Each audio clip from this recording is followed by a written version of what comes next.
In this video, I will show you how to remove the shipping calculated at checkout on Shopify.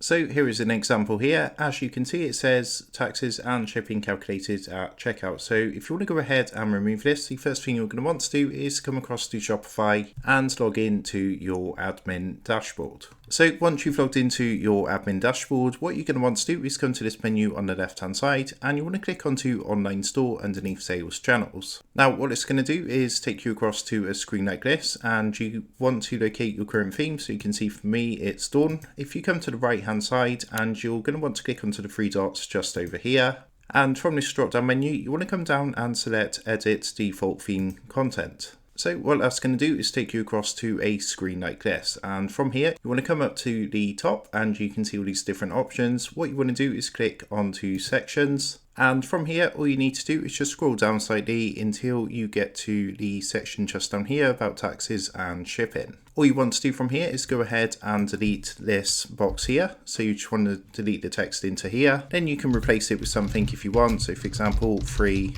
worldwide shipping, just like so. And you want to go ahead and add these to these three boxes underneath, just like this, just like I'm doing here.